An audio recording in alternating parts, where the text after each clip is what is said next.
Ya, selamat datang ya Kak Ari, welcome dan feel free aja kalau Kak Ari mau sharing apapun, nanti kita pasti akan senang sekali belajar bersama Kak Ari nih, sehingga kita bisa mendapatkan insight-insight baru dari Kak Ari ya.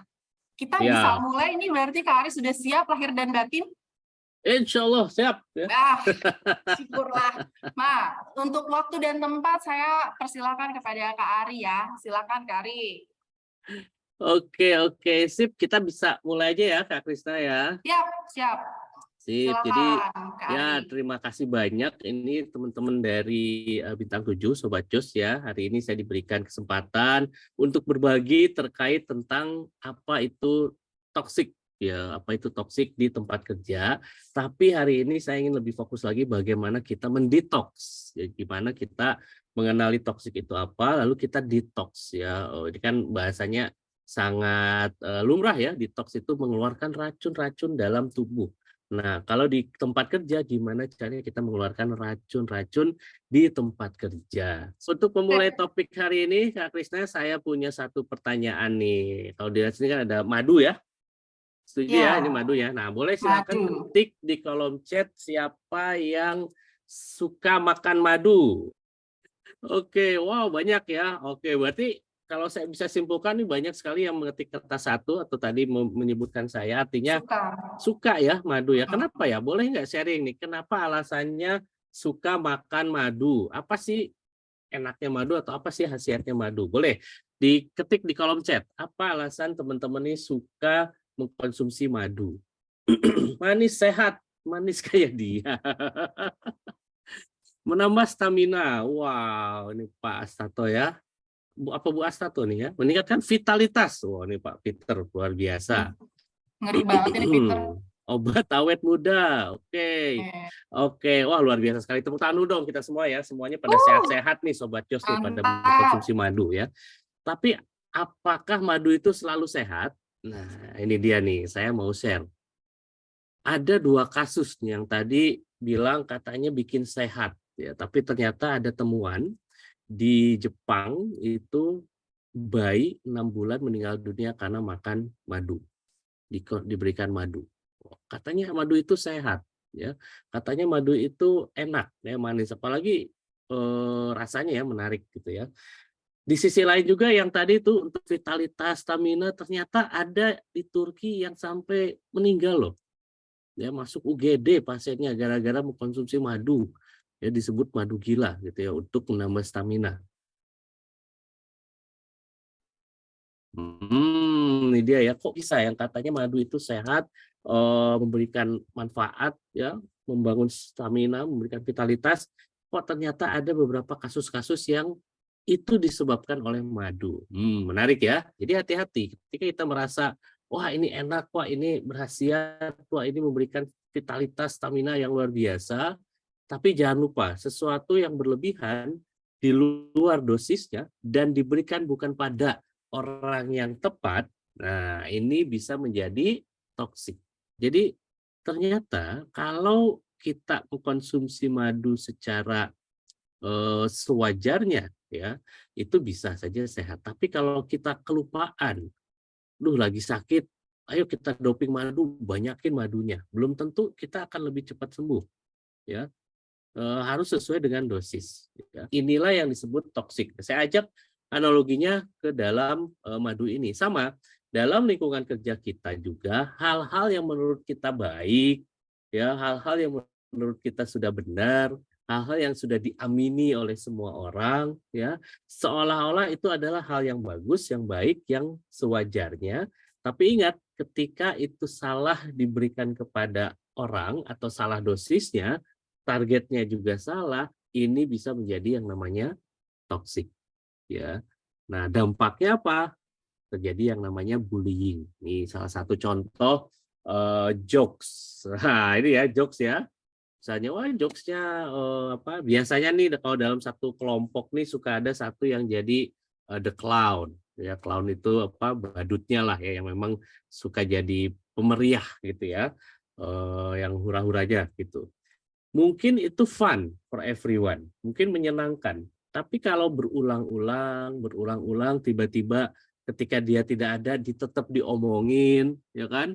Jadi gibah gitu ya, jadi ngegosipin dia, dan bahkan dia dijadikan satu apa istilahnya ikon untuk itu, untuk melepas ke apa ya, biar bisa ada bahan ketawaan gitu ya.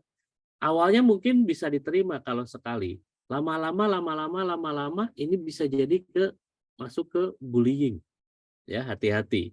Ya, tapi kok semua seneng kok ketawa gitu, nggak ada salahnya kan, kita boleh dong ketawa ya. Dan yang dijadikan subjeknya juga nggak masalah. Ya. Mungkin nggak masalah kenapa? Karena mencoba untuk conforming, ya conforming dalam situasi kelompok. Ya kalau dia confronting, takut jadi nggak punya temen, ya kan? Kalau dia confronting, takut jadi masalah. Kalau dia confronting, akhir tahun seperti sekarang nih, Kak Krisna, evaluasinya jadi takut berubah nilainya kan. Akhirnya ya udahlah diaminin sama yang punya. Tanpa disadari masuk ke alam bawah sadar, dia membuat self image diri sendiri seperti itu. Ya akibatnya berontaklah di dalam alam bawah sadar dia, konfliklah di dalam diri dia, akhirnya apa? Dipendem, tidak diceritakan, jadi masalah. Ke kantor tersenyum, pulang ke rumah berubah ya, jadi serigala gitu ya. Dikeluarkanlah ya, di luar kantor dikeluarkanlah itu segala permasalahan itu ya. Jadi hati-hati juga nih yang buat kita biasanya ini biasa aja kok, ini sesuatu yang wajar, tapi lihat dosisnya sudah sejauh mana kita lakukan ya. Dan kita lihat nih orangnya emang tepat nggak gitu kita lakukan seperti itu ya. Itu bisa jadi racun ya, jadi perundungan. Dampak lainnya apa? Perilaku kerja yang kurang produktif ya, jadinya kontraproduktif. Kontraproduktifnya ya bisa jadi karena tadi ya merasa tertekan, nggak disadarin, akhirnya kerja jadi tidak fokus ya. Yang ada buat dia adalah, misalnya saya ambil contoh itu ya, yang ada adalah dia hadir hanya untuk apa? Hanya untuk mendapatkan self acknowledgement, bahkan bukan recognition, bahwa dia diakui oleh kelompoknya. Bukan dia datang bekerja apa untuk produktif, bukan. Ya, jadi shifting tuh orientasinya. Ya, ujung-ujungnya merasa tidak puas. Kok gua tuh udah 2 tahun, 3 tahun, 5 tahun gini-gini mulu ya. Sementara yang lain karirnya menanjak, gua yang selalu dibully gitu ya, selalu yang dijadikan bahan bercandaan kok masih di situ-situ aja gitu ya. Kenapa enggak sih kalau memang boleh ke HR ada dong satu jabatan namanya clown gitu ya. Jadi dikasih tuh gradingnya ya, clownnya clown manager, ada clown assistant manager, bahkan kalau perlu ada direktur clown ya, atau ada chief clown officer gitu ya. Jadi ada tetap jenjang karirnya biar saya dihargai juga nih meskipun jadi bahan ketawaan orang misalnya ya. Akibatnya apa? Ketidaksesuaian dengan sistem itu memberikan tekanan psikologis, ujung-ujungnya depresi dan akhirnya merasa lelah. Bangun tidur aja untuk ke kantor kayaknya tidak termotivasi. Ya, dan ini hanya diketahui dirasakan oleh individu-individu. Sampai dia bicara bahwa saya merasa lelah, question mark terbesar dari orang yang mendengarkan adalah kok bisa lelah. Padahal selama ini kita ngerasa baik-baik aja. Jangan-jangan si madu sudah menjadi racun. Jangan-jangan sesuatu yang menyenangkan itu sudah berdampak negatif buat orang tersebut. Nah, itu dia ya. Jadi kita coba mindset-nya rasakan ke sana. Ya. Jelas kalau yang namanya negatif, kalau tadi kan pada saat masuk ada tuh videonya ya Kak Krista ya, sampai marah-marah, dilempar apa tuh kertas, Kertas. terus gibah, ngomongin atasan di belakang, ngemil terus tuh ya, nggak tahu dia kerja apa enggak gitu ya, ngemil terus ya. Itu sudah pasti yang namanya hal-hal yang namanya negatif, yang semua orang akui ya, bahwa itu negatif sudah pasti itu toksik. Ya. Nah itu. Tapi ya itu ya, ada hal-hal negatif yang dianggap positif selama menyenangkan. Nah inilah manusia hilaf. Tidak pernah lepas dari kata hilaf. Tinggal kapan tobatnya. Kapan tobatnya. Nah itu harus punya sensitivitas ya. Lalu Jadi kita bagaimana? sendiri harus tahu gitu ya, Kak, ya harus mengenal diri Betul. sendiri dulu berarti ya. Harus mengenal diri sendiri. Dan ini bukan omongan saya ya, tapi ini ada Mhm. studi dari University of Manchester. Mereka mensurvei 1.200 orang. ujung-ujungnya kayak gini. Yang saya sampaikan itu karena apa?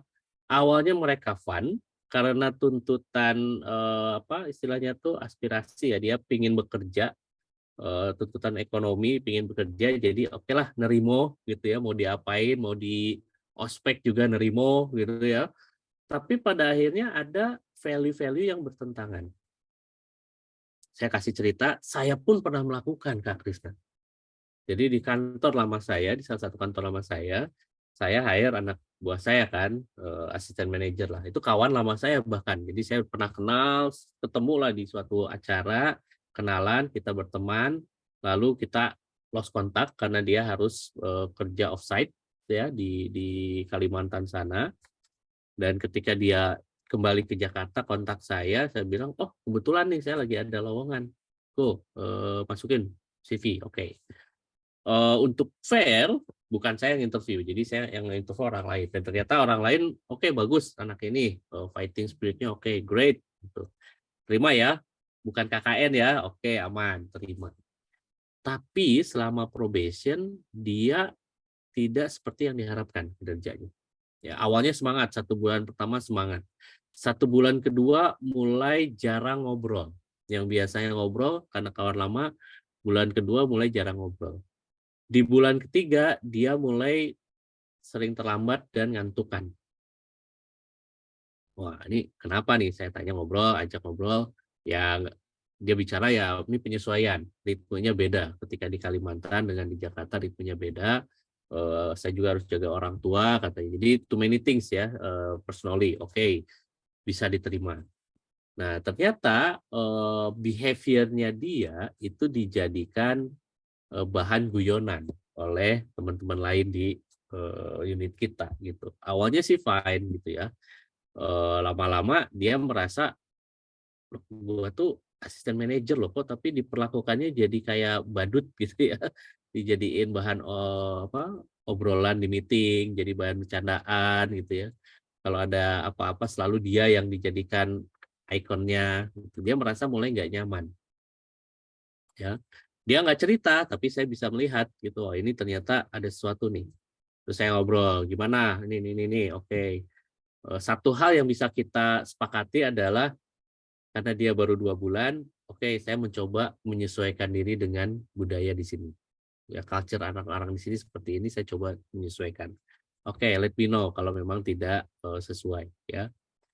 Puncaknya adalah ketika apa namanya, bos saya ya, chief chief HR saya karena kebetulan itu pada muda-muda, sayangnya dia lebih muda dari saya gitu ya. Jadi masih yang suasananya masih apa ya, senang ngebanyol lah gitu ya. Sampai di satu meeting ada banyolan tentang anak buah saya ini dan dia somehow mencoba mengikuti banyolan itu untuk memeriahkan. Ya, nah di situ titiknya dia akhirnya ngomong ke saya bahwa oke, enough is enough. Loh, kenapa? Kalau masih teman-teman peer yang ngomongin saya masih terima. Tapi sampai kalau bos besar saya ngikutin juga means this is a bad culture kata dia gitu. Oh, why? Gitu. Karena harusnya pada saat itu saya dipuji, direcognize atau bahkan at least dinetralisir. Ya, saya nggak berharap dari Anda gitu, dari saya gitu kan kata dia tuh. Dari Pak Ari nih enggak, tapi atasannya Pak Ari aja kayak gitu. So mau gimana atasannya Pak Ari kayak gitu berarti kan semua harus ngikutin dia dong. Ya, akhirnya dia keluar. Ya, hari itu juga dia mengajukan resign. Mungkin ini bukan tempat yang pas buat saya. But thank you untuk kesempatannya. Wah, sorry bro. Ya, tahu begini saya dari awal coba untuk meredam. Ya, di situ saya juga langsung mengevaluasi diri ya. Artinya nggak semua hal yang mereka terima itu benar-benar tulus terima. Ya, bisa jadi karena ya ada kebutuhan pekerjaan, apalagi lagi probation ya, sangat krusial sekali tuh kalau probation itu kan. Salah dikit bisa bahaya, bisa nggak lulus probation.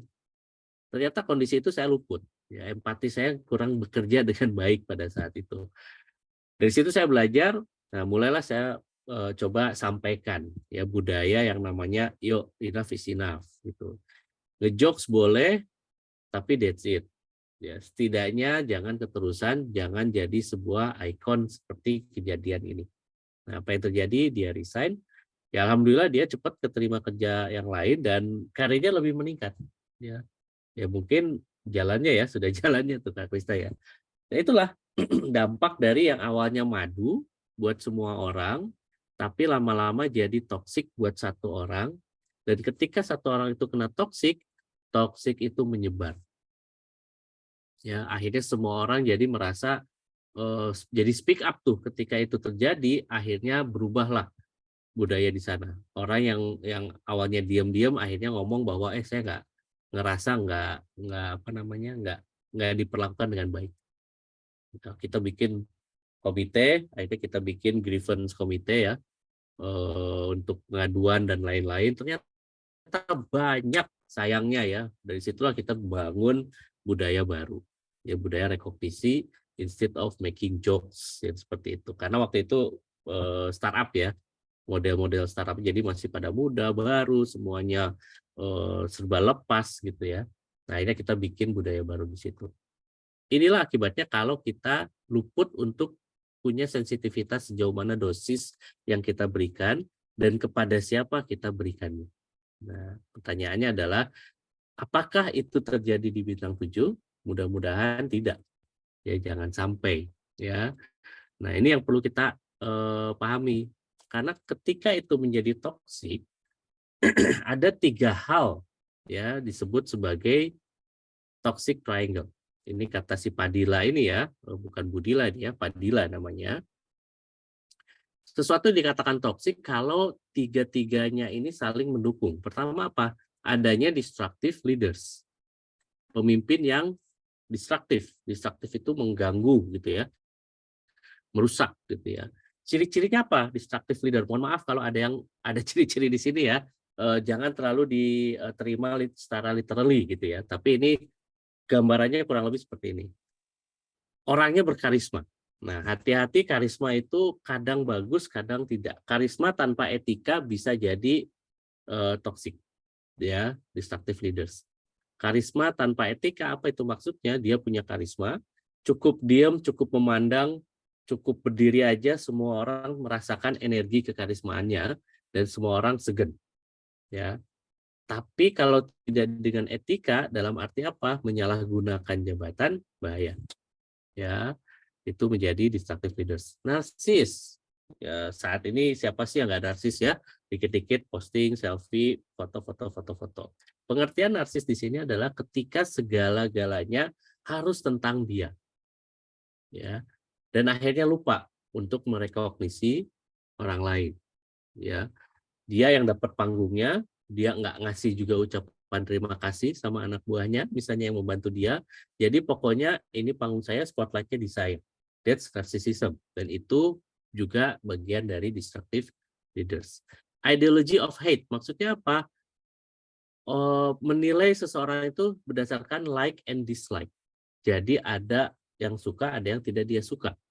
Nah, itu juga menjadi destruktif ya. Ada hate-nya, ada apa? Kebenciannya di situ ya, like and dislike. Hanya orang-orang di inner circle-nya aja dia yang terus dia banggakan. Yang di luar Berarti inner circle subjektif ya, Pak. ya Subjektif subjektif, ya. betul. Dan itu terjadi ya, dan saya rasa masih banyak sampai sekarang ya. And then personalized power.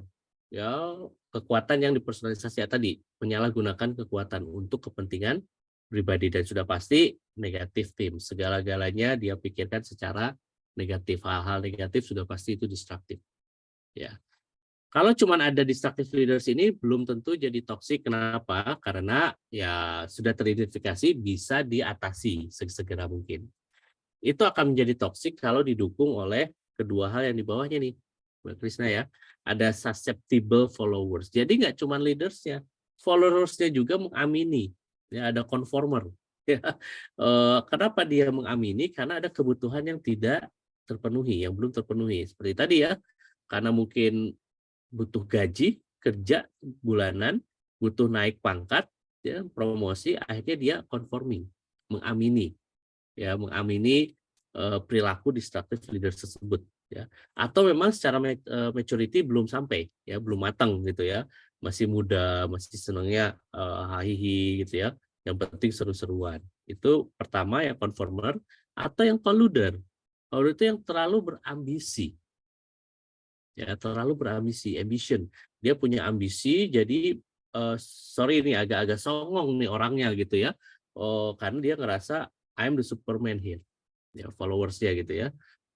Atau bad values, dia punya values yang ya jelek dari awal gitu ya. Kalau ada itu, ini sudah hampir membuat yang namanya toxic terjadi. Ya, ada destructive leaders diamini oleh followers atau bahkan didukung sama-sama destructive followersnya, itu udah hampir akan jadi toxic. Nah, satu lagi nih, conducive environment. Lingkungannya memberikan wadah untuk toxic itu berkembang.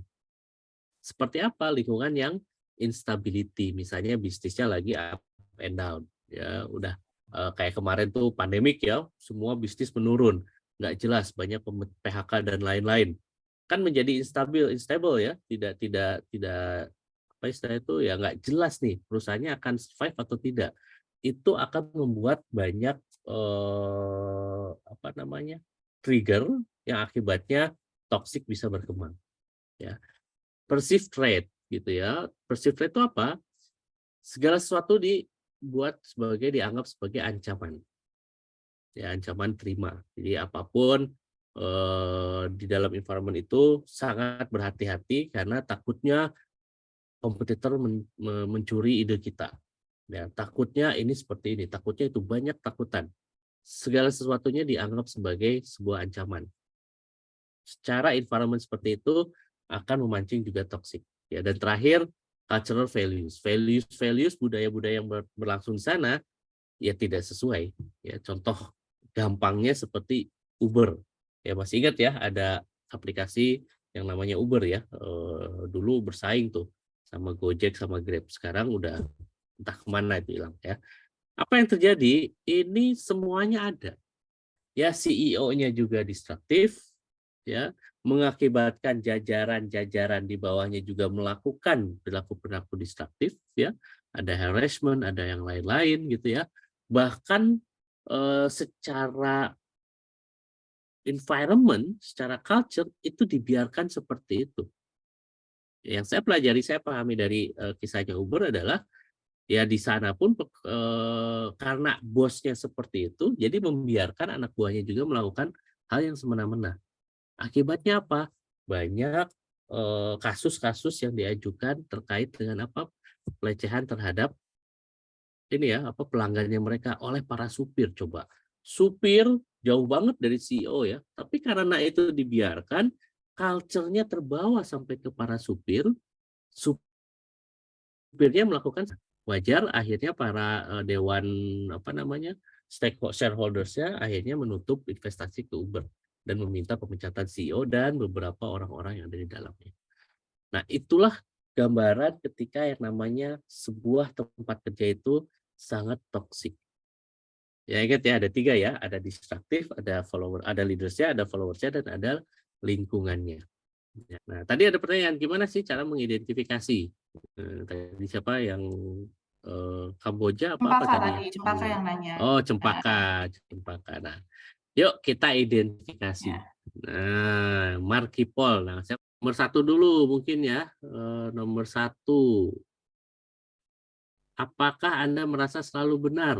Tidak. Oh, tidaknya ini lebih ini ya, luar biasa nih, hampir 90-an% gitu ya. Oke. Artinya kalau kebanyakan berarti merasa salah semua.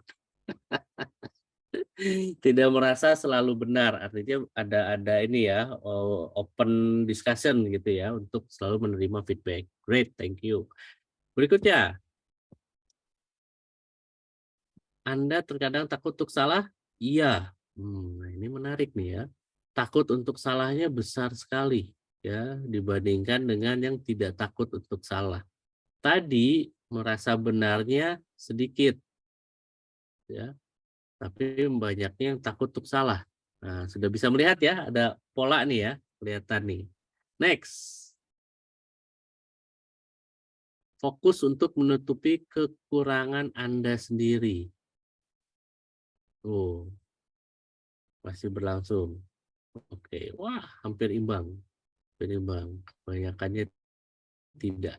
Oke, mayoritas tidak ya. Jadi tidak fokus menutupi kekurangan Anda, tapi mungkin melakukan hal yang lebih baik ya dalam pengertian menunjukkan lebih terbuka dan menunjukkan kelebihannya. Oke, masih berlangsung ya.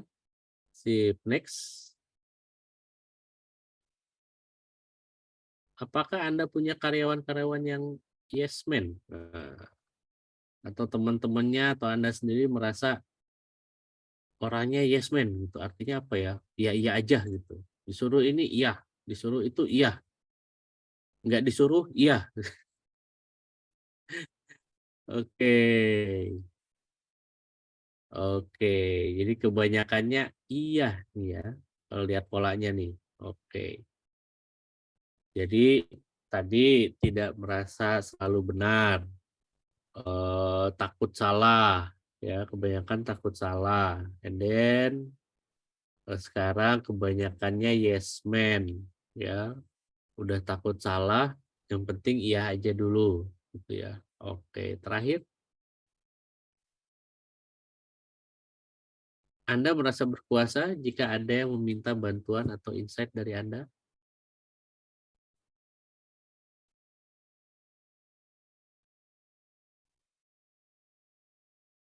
Oke, tidak ya, kebanyakan ini tidak. Oke. Oh, interesting.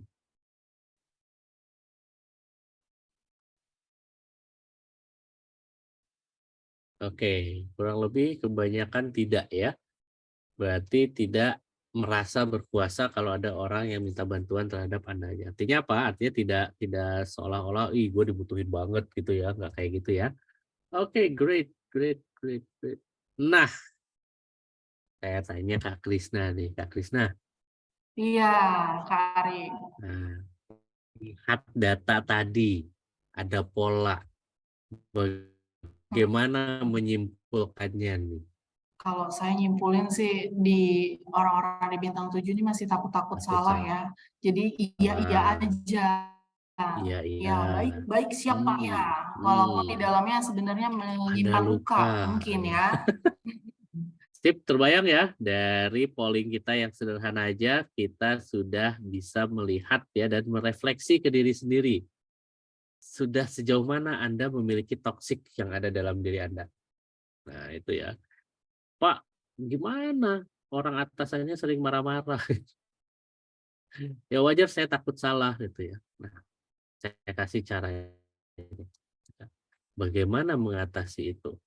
Pertama-tama ya, pertama-tama ada 8 cara nih. Bagaimana kita mendetoks perasaan-perasaan yang membuat kita atau perilaku-perilaku yang membuat kita ini tidak maju berkembang dan tidak berkontribusi kepada organisasi. Gimana caranya? Pertama, yuk lihat ke diri sendiri dulu. Sudahkah Anda mempraktekkan perawatan diri? Nah, ini penting. Kalau kita tidak care pada diri sendiri, bagaimana kita care pada orang lain? Bagaimana kita punya keberanian untuk mengkoreksi orang lain kalau kita tidak punya keberanian untuk mengkoreksi diri sendiri. Gimana caranya menemukan itu? Sederhana aja, awali dengan yuk ngaca ya, bercerminlah ya. Secantik apa saya hari ini? Seganteng apa saya hari ini? Pak, saya kan udah bersuami, udah beristri. Ngapain sih mikirin, kan nanti kalau pingin cantik, pingin ganteng, datang ke kantor nanti ditanyain sama bini gitu ya, sama istri sama suami. Siapa yang kamu temui di kantor kok sampai semangat untuk mempercantik diri? Ingat, mempercantik diri bukan berarti Anda mau narsis ya. Tapi kita bicara bagaimana kita merawat diri kita ya. Akui bahwa Anda perlu merawat diri. Lihat di cermin. Ya, seberapa sehat kulit Anda? Pertanyaannya kan ya. Seberapa segar badan Anda? Ya, jadwalkan waktu untuk melakukan perawatan diri Anda. Ya, perawatan diri ini nggak harus yang harus ke mana Kak Krisna? Itu ya, apa? RH gitu enggak ya. Cukup pertama nih, jauhkan diri Anda dari teknologi selama perjalanan.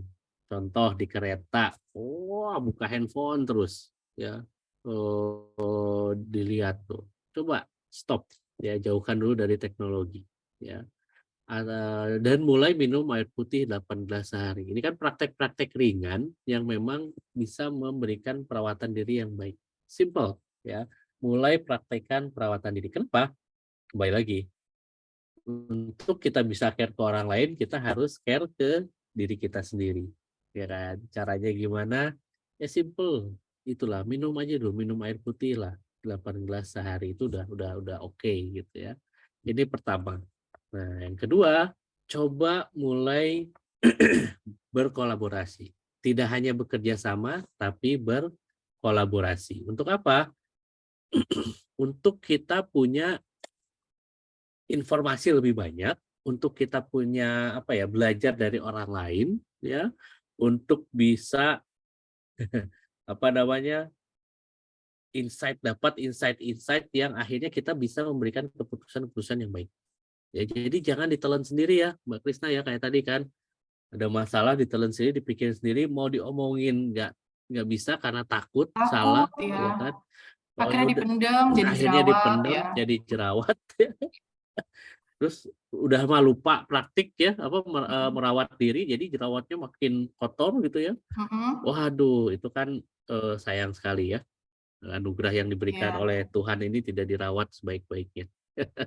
betul. Jadi Kita itu harus sayang diri sendiri dulu harus ya. sayang diri sendiri. Lalu Ya, kita kolaborasi, ngobrol. Ngobrol dalam pengertian bukan gibah yang tadi di atas diomongin ya, di chat tadi di atas tuh bukan gibah, tapi yuk ngobrol, tanya, diskusi, ya, kolaborasi, dapatkan insight yang lebih baik, dapatkan informasi-informasi dari kawan-kawan, ya, untuk apa? Akhirnya Anda bisa membuat keputusan yang baik, termasuk as a leader. Jangan sungkan untuk berkolaborasi dengan timnya.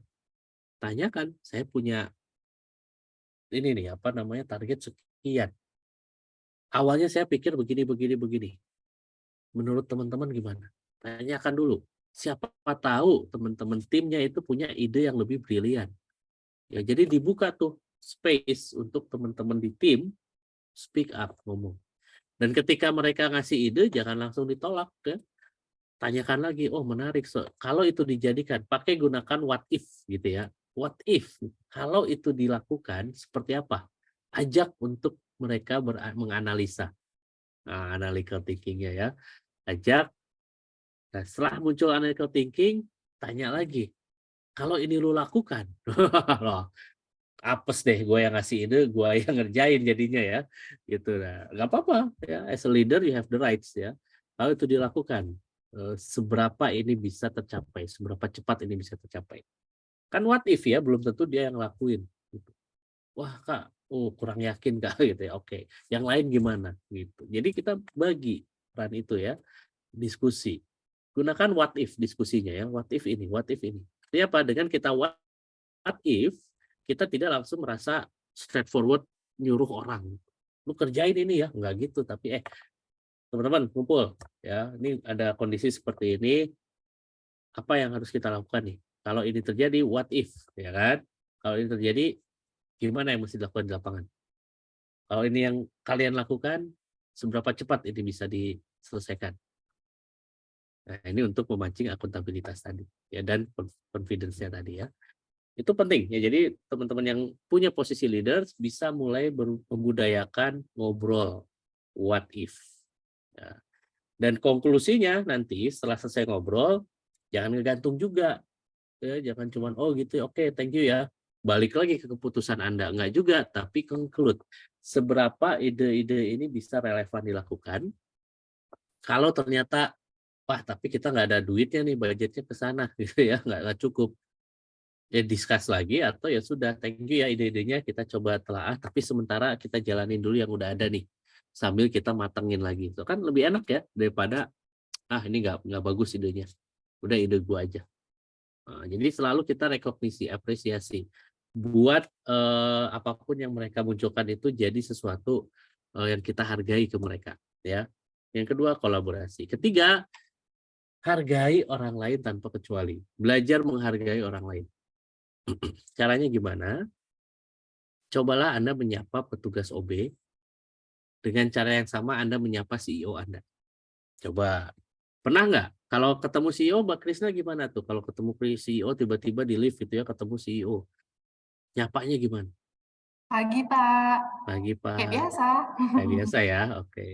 Kalau ketemu OB, Tapi kalau sama OB, hai guys, hai seperti biasa guys. juga. Seperti biasa. Nah, sekarang disamain. Hmm. Nah, coba ketemu Kayaknya OB, kalau hi guys ke CEO nggak sopan kali ya, nggak Pak sopan Eka. kan?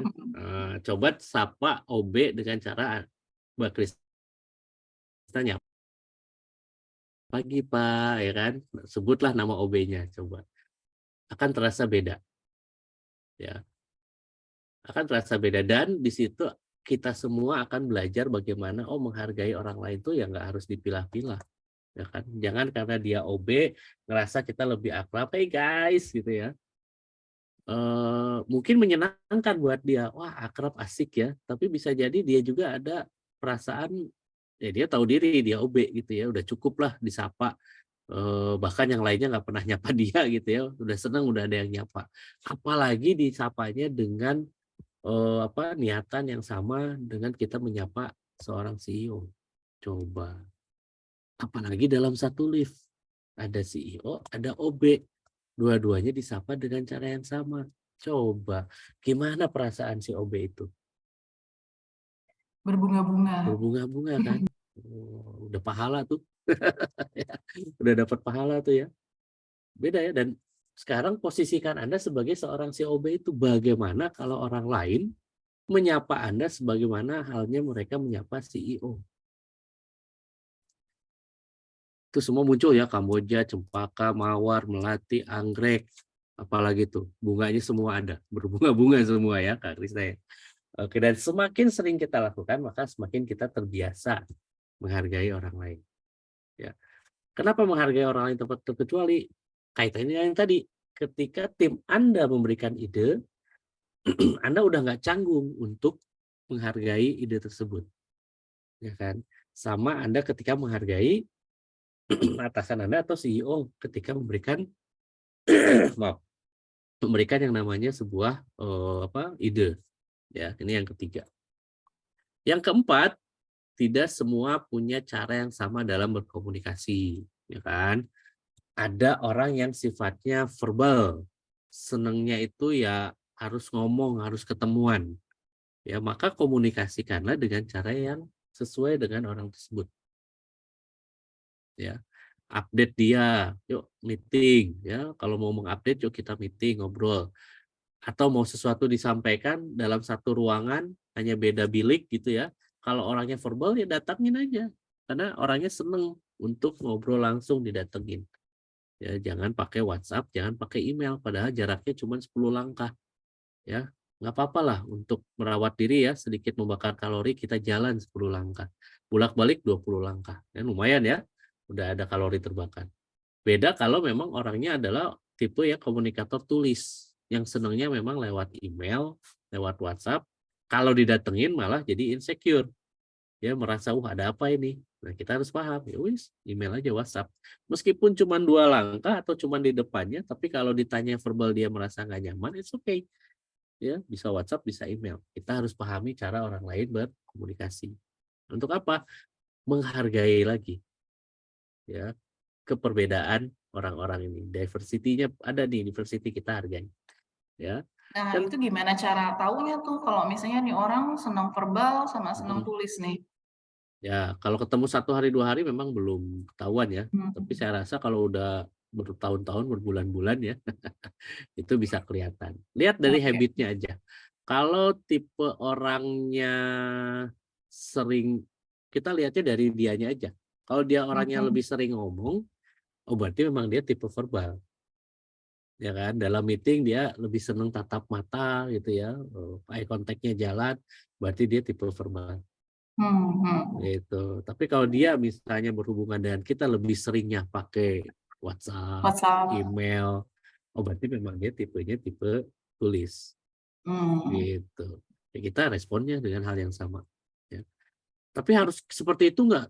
Selalu seperti itu nggak juga ya. Kadang-kadang kita juga perlu menyesuaikan ya. Mhm. Ya kalau perlu kita kasih email ke yang verbal ya kasih email nggak masalah. Tapi pastikan kita shout out gitu. Gue email lu ya, tolong baca. Itu komunikasi verbalnya di situ tuh, gitu ya.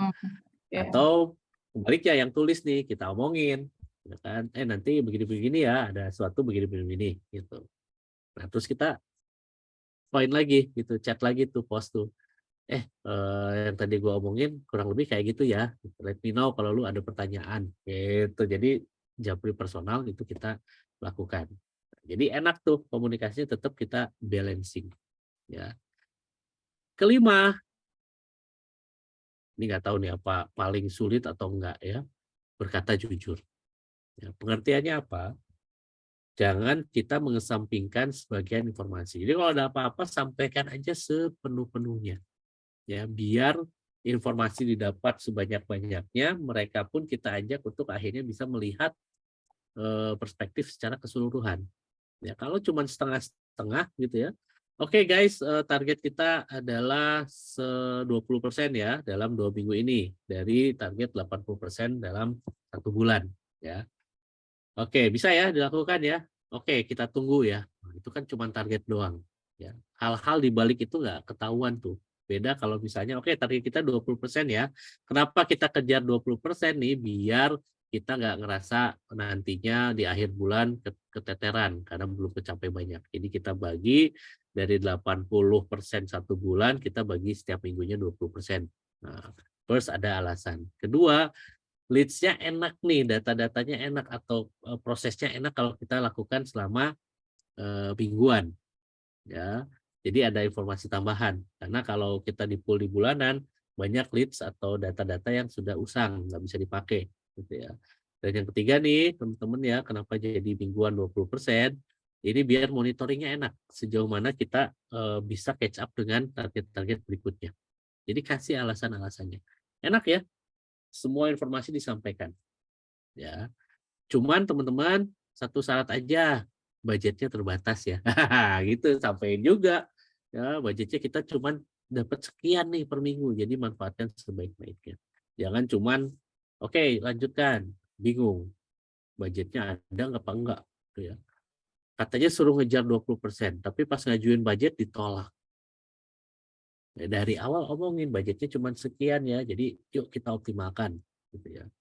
Enak ya. Kenapa? Semua orang itu cerdas gitu, bisa tahu mana yang ditutup-tutupin, mana yang emang sebenar-benarnya.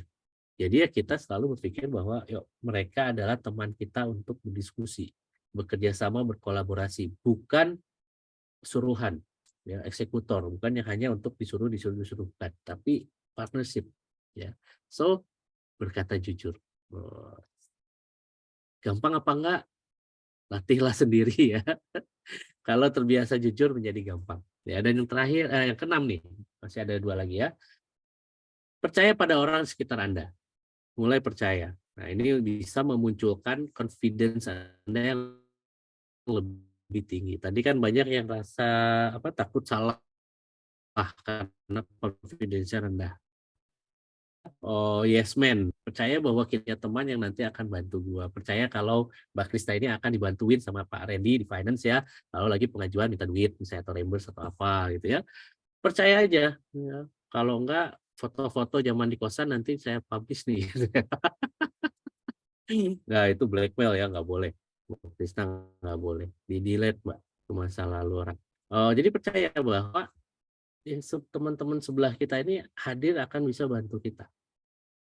Baik yang teman satu tim maupun yang di luar tim. So, percaya, trust ya. Kalau kita diawali dengan tanpa trust, tanpa percaya, bagaimana orang lain juga mau memberikan bantuan, ya kan? Let's trust each other. Maksudnya apa sih Pak? Trust itu ya trust aja, kita jelaskan, kita kasih informasi apa kebutuhan kita, apa yang kita minta tolong dari mereka. Kalau mereka tidak bisa bantu ya wis, ya jangan baper. Wah si ini nggak mau bantu gue, pasti dia punya masalah sama gue ya. Jangan negatif thinking ya wis, karena mungkin ada hal yang lain. Bagi mereka yang akhirnya siap bantu ya percaya bahwa oke, nanti gue minta bantuan di area ini ya. Percaya mereka bisa membantu kita dan menyelesaikan pekerjaan dengan sebaik-baiknya. So awali dengan percaya dulu ya. Nah ini merubah sikap negatif kita ya. Jangan negatif thinking dulu ya. Tenang, tarik nafas.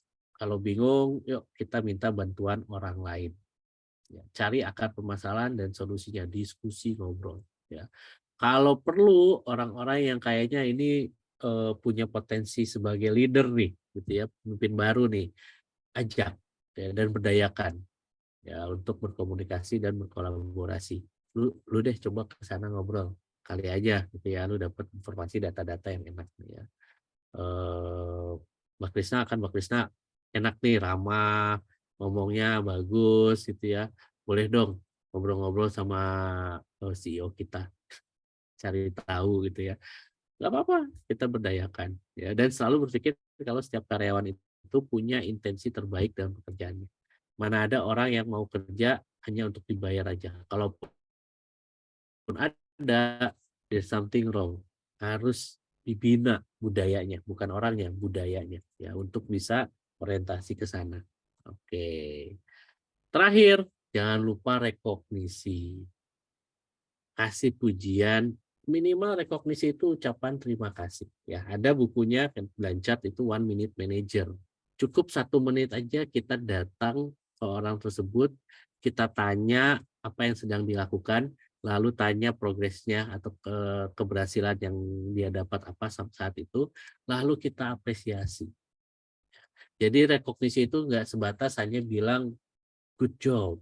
Nah, nggak bilang gitu ya, keren, mantap, yoi coy gitu, enggak. Tapi datang apa yang good job-nya itu di area mananya gitu ya, datang ngobrol, gimana lagi apa nih gitu ya, lagi ngerjain ini. Oke, so apa yang sudah berhasil dilakukan? Oh, lagi coba Pak, tapi tadi udah berhasil A B C D. Oke, that's good ya, bagus.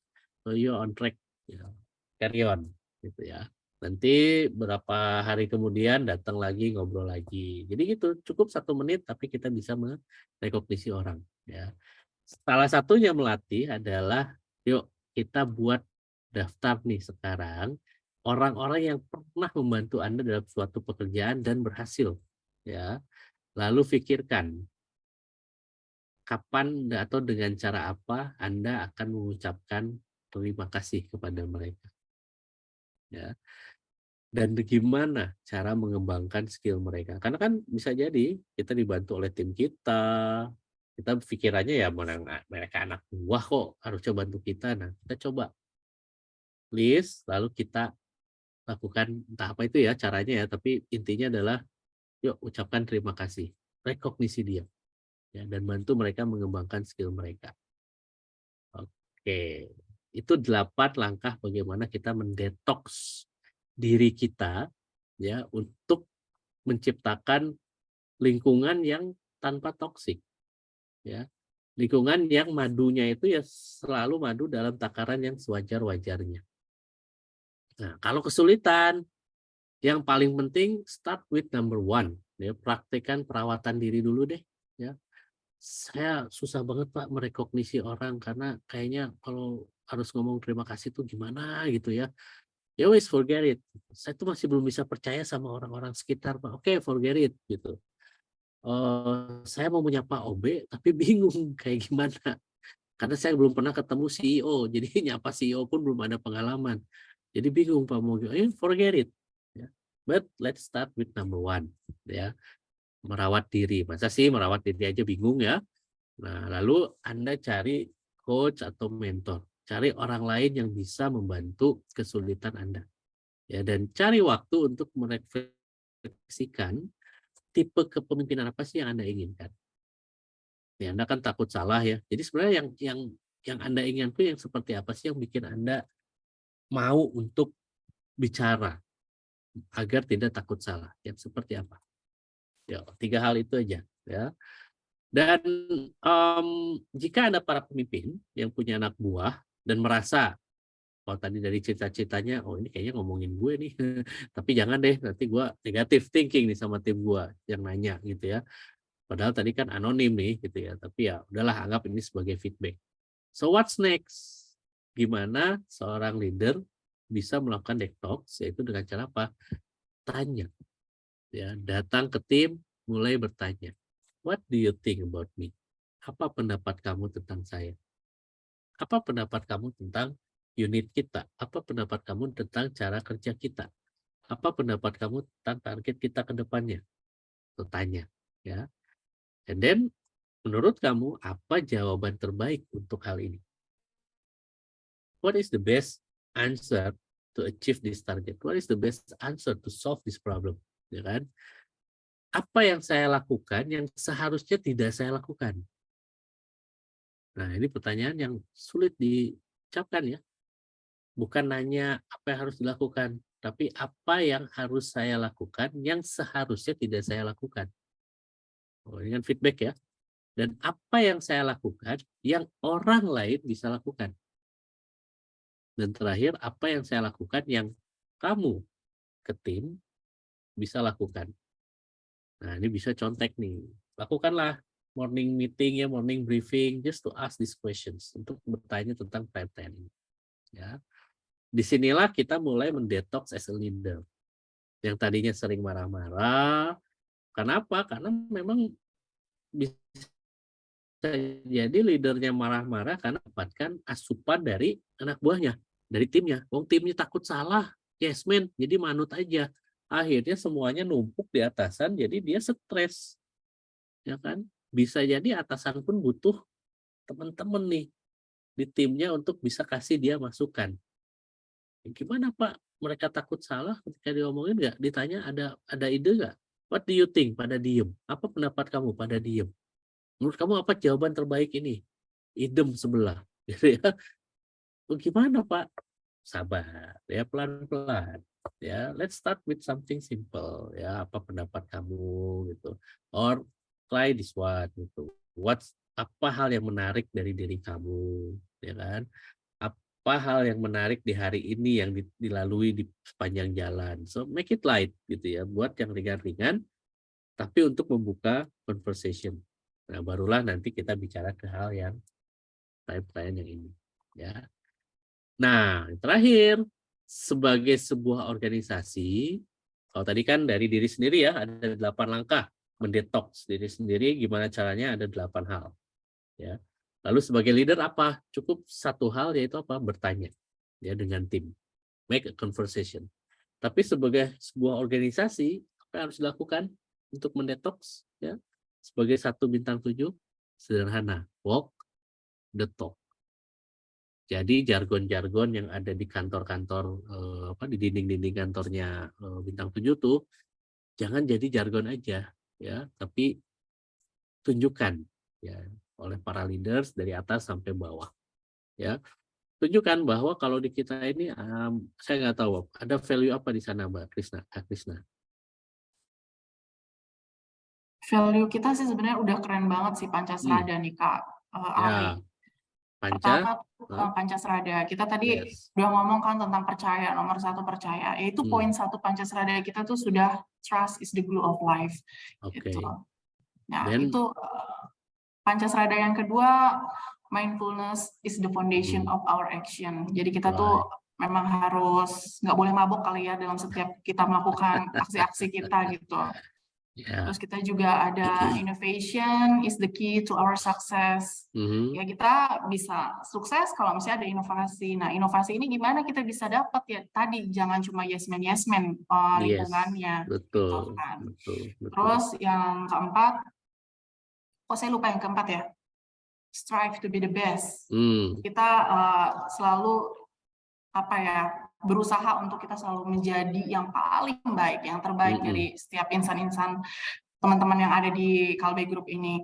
Terus yang terakhir adalah interconnectedness is a universal way of life. Jadi kita memang harus saling berkait gitu ya, berkolaborasi karena kita kan bukan makhluk individu ya, kita makhluk sosial, kita butuh saya butuh kamu butuh saya, kita butuh kita semua gitu kan. Jadi value yang ada di bintang 7 dan Kalbe Group secara besar ya memang udah keren sih. Cuma untuk mengamalkannya kita harus ada effort di situ Kak Ari memang. Ya itu dia ya. So walk the talk ya. Udah bagus banget tuh Pancasrada ya, ada 5. udah bagus, udah ada ngomongin trust, ngomongin inovasi, ngomongin apalagi itu tadi itu ya, strive to the best tuh banyak banget, dan itu udah core to the core, intinya inti. Itu udah semuanya di situ. Tinggal cowok betok lah. Kalau mau berinovasi, inovasi dulu nih cara kerja yang ada di sana. Dengan cara apa? Yes man-nya kurangin, gimana caranya? Berinovasi lah, ya kan? Lalu ajak untuk tidak takut salah, ya, buat kegiatan-kegiatan yang membuat teman-teman nih akhirnya bisa punya wadah untuk bicara, untuk menyumbang ide, dan ide ini harus direkognisi, gitu ya. Masalah ide itu kan tidak ada ide jelek, tidak ada ide yang bagus gitu ya. Yang ada kan idenya ini relevan untuk saat ini atau relevan untuk masa depan. Ide itu seperti itu inovasi kan. Artinya apapun idenya, kalau dia relevan untuk masa kini, maka bagus ya, bisa menyelesaikan permasalahan masa kini. Nah, ada ide-ide yang nggak relevan dengan masa kini. Bukan berarti idenya buruk, tapi idenya ini relevan untuk masa depan, maka dipersiapkanlah. Ya, larikan ke R&D, mungkin ini bisa dalam 5 tahun, 10 tahun ke depan ini bisa bermanfaat. Tidak ada ide yang buruk ya dalam inovasi itu.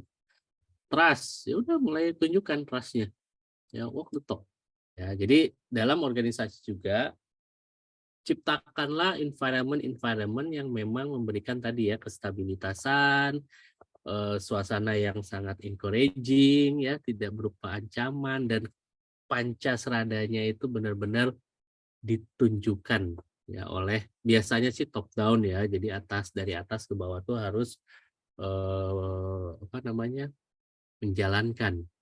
Kalau tidak menjalankan, laporin ke HR. Ya, siang juga sudah waktunya kita mendekati ke Yes. sholat Jumat. Jadi saya mau coba wrap up dulu nih ya teman-teman semua, para penduduk yang ada di webinar kali ini. Nanti Kak Ari bisa tambahin ya kalau misalnya saya ada yang kurang ya. Boleh. Jadi yang didapat dari webinar ini adalah sesuatu yang berlebihan itu bisa jadi toksik. Jadi kita yang biasa-biasa aja sesuai dengan takarannya masing-masing ya. Kemudian pisahkan orang dengan masalahnya. Jadi kita bisa feedback ke perilakunya orang tersebut, bukan ke pribadi orangnya. Jadi kita tetap bisa bergandengan tangan seperti dan juga berpelukan seperti Teletubbies gitu ya. Kita tetap berbahagia. Kemudian kita harus melihat ke diri kita sendiri dulu, baru ke orang lain. Setelah itu kita bisa open discussion terhadap orang tersebut. Jangan takut juga untuk di feedback karena manusia itu tempatnya salah dan dosa gitu ya. Jadi kita memang harus terbuka untuk kalau misalnya kita perlu untuk di feedback, kemudian cari fasilitator yang dianggap netral atau psikolog profesional. Bisa nih ke psikolognya Relief dari Bintang 7 juga. Kemudian jangan mengatur masalah pribadi anak buah atau teman. Ini nggak bagus banget, ini juga termasuk yang toksik.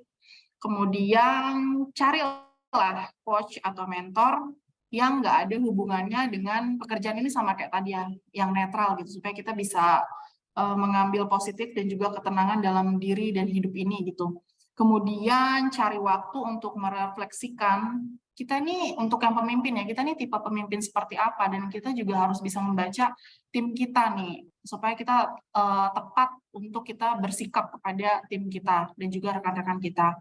Dan kita semua diharapkan bisa menciptakan environment kerja yang baik semuanya ya, setiap penduduk-penduduk yang ada di sini, nggak cuma saya, nggak cuma kamu, tapi kita semua dari atas hingga ke bawah gitu.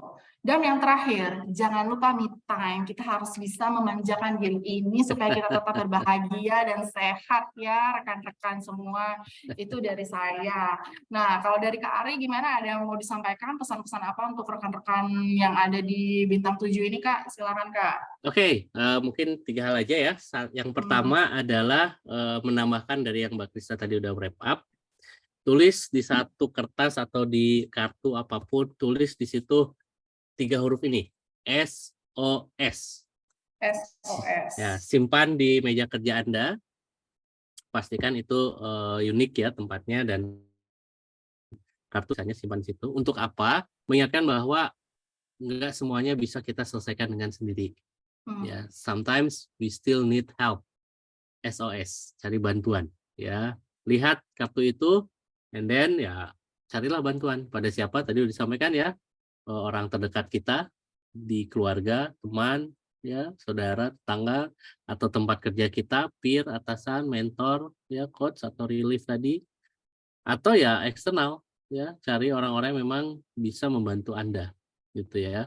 Dan yang paling penting tadi ya SOS. Itu yang pertama. Yang kedua, mohon maaf tadi ada beberapa pertanyaan-pertanyaan japri ke saya, Mbak Krisna ya. Jadi belum sempat saya jawab, tapi beberapa pembahasannya sudah diuraikan ke sana. Tapi mungkin tidak spesifik ya ke dalam. Nah, kalau mau lanjut nih, penasaran gitu ya, tanya, monggo DM saya di LinkedIn atau di Instagram, atau boleh nanti share nomor WhatsApp saya. Oke, terima Thank kasih ya you. Kak Ari untuk ilmu yang sangat bermanfaat bagi kami, bagi Nusa dan Bangsa juga. Thank you Kak. Terima kasih juga untuk rekan-rekan dari Bintang 7 ya, sobat-sobat JOS ini yang tetap stay tune sampai dengan akhir perhelatan Akbar ini ya.